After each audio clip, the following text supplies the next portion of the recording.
बनवत आहोत पोटॅटो घालून उपमा।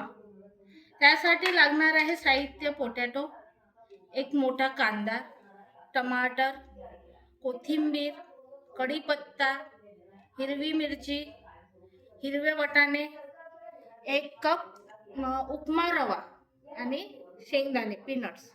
उपमा जो रवा आहे तो तेल घालून त्याला पण कढई ठेवली आहे गॅसवर गरम करायसाठी।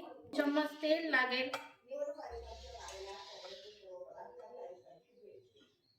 तेलाला छान गरम होऊ द्यायचं आहे। रवा थोडासा भाजून घ्यायचा आहे। याला छान कलर येईपर्यंत छान भाजून घ्यायचा आहे।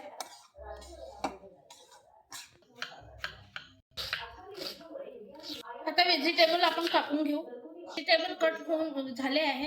आता आपल्याला बघून घ्यायचं आहे झालं की याला असं ब्राऊन होईपर्यंत याला छान परतून घ्यायचं आहे। बघून घ्या हे झालं, याला बंद करून घ्यायचं। आता आपण घेत आहोत, घेऊ 2 चम्मच।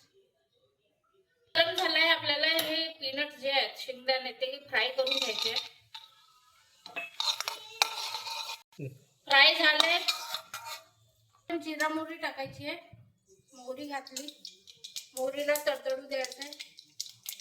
जिरा, मोहरी तडतडली की मिरची घालायची आहे।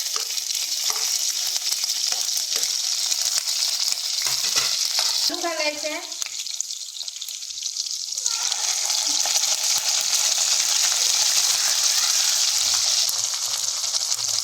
परतून घ्यायचं आहे। आलूला परतून घ्यायचं आहे। आलूला ब्राऊन होऊ द्यायचं आहे। थोडंसं ब्राऊन झाले की आपल्याला कांदे टाकायचे आहेत। बारीक चिरून घेतलेला कांदा टाकायचा आहे।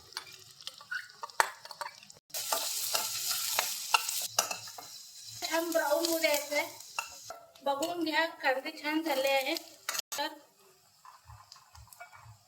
पत्ता आणि टमाटर, एक लहान टमाटर घ्यायचा। पाणी गरम पाहिजे त्याच्यासाठी आपल्याला पाणी गरम करून घ्यायचं आहे।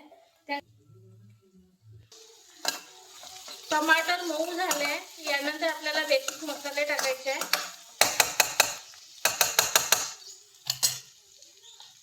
त्यासाठी मीठ आणि हळद,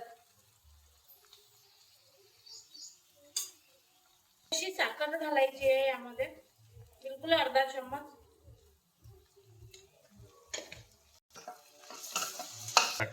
त्यानंतर आपल्याला रोस्ट केलेला रवा घालून घ्यायचा आहे।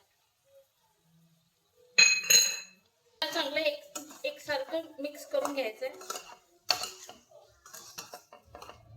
बघून घ्या छान मिक्स झालंय हे। यामध्ये आपल्याला गरम पाणी घालायचं आहे। हळूहळू घालायचं गरम पाणी।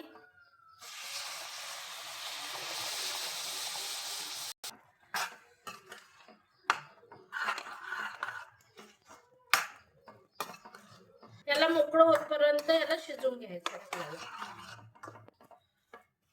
कमी गॅसवर आपल्याला छान परतून घ्यायचं आहे आणि छान शिजू द्यायचं आहे। बघून घ्या छान मोकळा झालाय। याला मोकळं व्हायसाठी कमीत कमी 5-6 मिनिट लागतात।